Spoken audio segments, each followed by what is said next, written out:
Remember to subscribe to our YouTube channel at NDN TV Nigeria. Click on the subscribe button and be the first to get notifications. Not a few Niger Deltans have pointed accusing fingers at unscrupulous military personnel for aiding and abetting illegal crude oil bunkering and refining in the Niger Delta region. The accusation is coming on the heels of a recent meeting between governors of Nigeria's oil-producing states and security chiefs over the country's dwindling oil production. Our correspondent tells us more.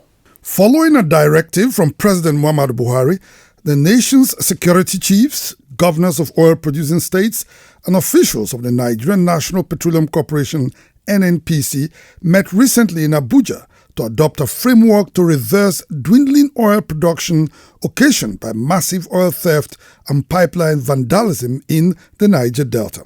At the meeting, Chief of Defense Staff General Lucky Irabo said participants had collectively agreed to beef up security in the oil fields of the Niger Delta to contain the excesses of oil thieves and pipeline vandals whose activities were responsible for a steady decline in Nigeria's daily oil output. We've taken decisions that will enable us to increase the productivity coming from the oil and gas space and to bring greater security to the entire region where oil and gas exploration is being undertaken. So it's quite fruitful, and I believe that going forward, Nigerians will see a change.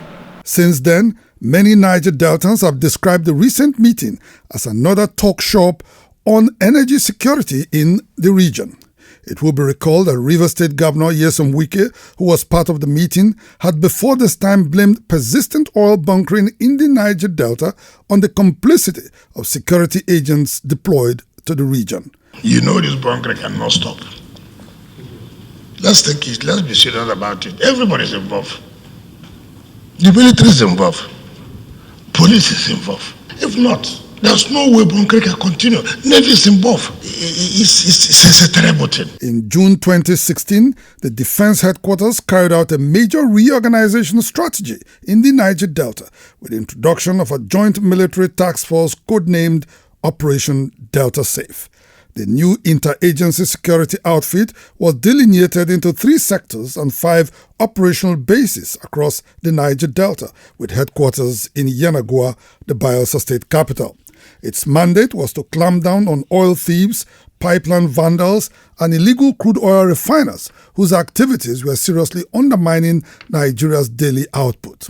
As feelers from the creeks would suggest, some operatives of the military task force began to participate actively in the business of illegal oil bunkering and refining. One of our sources, simply known as Madam Black, a major illegal oil refiner employing dozens of youths in the Niger Delta, told Inside the Niger Delta in an earlier interview that military authorities were involved in the illegal business but accused them of high-handedness in sharing the proceeds of illegal oil refining in her camp. The settlements for Yena die.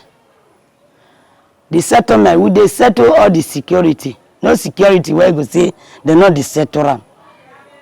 If they say make they blade this, make they open people in even security stuff that they do the business. That they do with you now? That they do with us. That is police, those, before army, the army, everybody. All no, of them inside. No one when not they do this business. That's why you don't shop for inside the day. So if you get boat where they take the supply black, so get camp. So get camp. And they get one character where we say they get. Let's say you settle the security. The day when you know if you settle the other one, go mobilize, go destroy everywhere. Like we are the work, so they destroy and they don't destroy and finish. Because of say the Oga say that they settle boys, they're not the settler. Yenagoa-based Niger Delta activist Charles Taylor, who strongly believes that the federal government is merely playing to the gallery in its renewed commitment to end all forms of economic sabotage, also in an earlier interview accused the military of complicity in crude oil theft and refining. No matter soldiers you bring, no matter police you bring, they're all part of the business. So there is no way you can stop it. It cannot stop. It can only stop if the federal government has the political will to say, okay, this is what we have for you people. then we cannot speak with the people, stop this business. The recent meeting of security chiefs and governors of Nigeria's oil-producing states falls short of the expectations of most Niger Deltans, as it made no reference to the federal government's planned establishment of modular refineries that are expected to absorb illegal refiners and optimally harness their innovation, which has contributed immensely to reduce shortfalls in Nigeria's daily oil production. The meeting, is he only talking about the oil thief? What about the development of Niger Delta? What about youth employment? What about training and empowerment of the Niger Delta youth? Have they considered those areas? Those youth that is bringing out idea to refine illegal oil from the crude oil.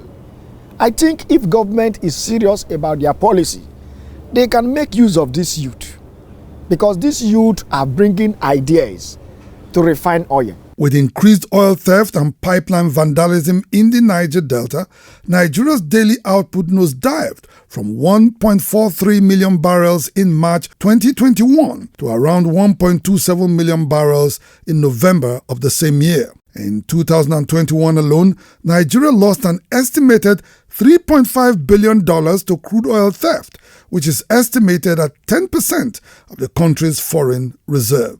Undoubtedly, these are scary figures that portend doom for the Nigerian economy, making it incumbent on relevant authorities, particularly the military, to live above board in restoring lasting peace and security in Nigeria's oil-rich region. Inside the Niger Delta,